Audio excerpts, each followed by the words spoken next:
So today I'm going to be reviewing the Marvel Legends KINGPIN figure from the Hawkeye series, and this is part of the Hydra Stomper Build-A-Figure wave, but he doesn't come with a Build-A-Figure piece. And I did put a link to this figure in the description, so if you decide to pick him up, you can click on that and get you one. Alright, so we'll take a quick look at the packaging here.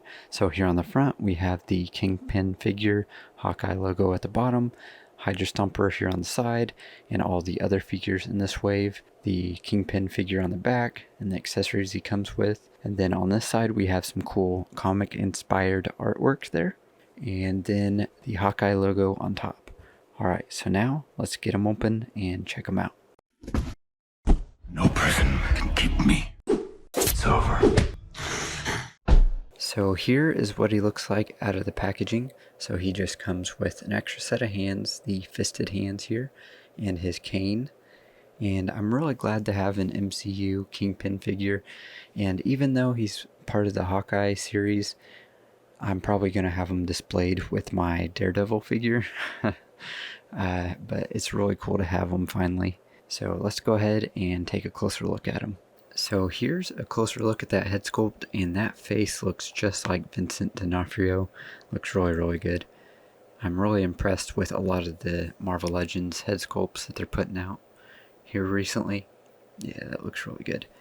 And we'll look at the rest of the figure here, and I think this torso and most of this body is from the Happy Hogan. Not a whole lot to it there. We got the purple legs here. Not a whole lot to it. We'll take a quick look at his cane here.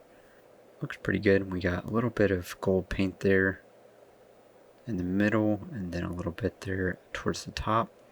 And the little jewel or diamond at the top is just painted all white.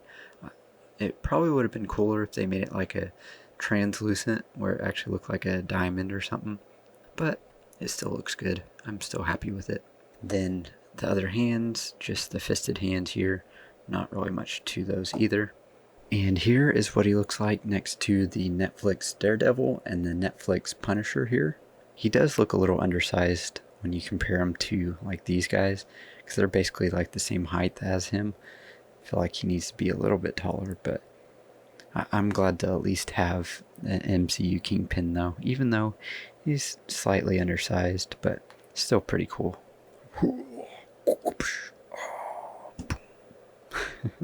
So here's KINGPIN with the other figures from the Hawkeye series, and the only other figure they have out right now for the Hawkeye series is the Ronin figure, which is a Walmart exclusive.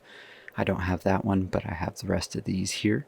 And Yelena from this wave. I need to get a couple more Tracksuit Mafia figures so I can sort of surround them with the Tracksuit Mafia goon type guys. That would be pretty cool. And here's KINGPIN next to the other figures in this wave that I've reviewed so far. So we've got Nick Fury, Talos, KINGPIN, and Yelena. And so far, I think KINGPIN's probably my favorite so far. So for his articulation, he can move his head down a little bit and up just slightly. We got some pretty good head tilt or head pivot there. Arms don't go up that far. We do have bicep swivels here, double jointed elbows. They do have the pins, but they're not too noticeable there. And for this hand here, we have the vertical hinge, because that's the one he puts his cane in. So you can sort of adjust that. But the rest have the horizontal hinges on the hands. And I think there's an ab crunch in there, but it's sort of useless because that jacket basically makes that where you can't use it. He can kick forward a little bit there. We do have an upper thigh cut in there. Double jointed pinless knees, which are nice. He can kick back a decent amount, really. That's actually pretty good. Ankles go down really far. And up, not a whole lot there. And they do rotate to the side, and we have peg holes on the bottom. So overall, I'm pretty happy to have this figure. I've been wanting an MCU KINGPIN for quite a while. I do wish he was a little bit bigger, and maybe some pinless arms, but I mean, those are minor gripes, honestly. I'm just glad to have this figure. I always like adding new characters to my collection, and it's really cool to have them next to Daredevil and stuff. Really, really cool. I'm glad to have them. And I did put a link to this figure in the description, so if you decide to pick them up, you can click on that and get you one. And I'm doing reviews on all the figures in this wave, so if you want to check those out on the channel. Thank you guys so much for watching. Please like and subscribe if you haven't already, and have a great day.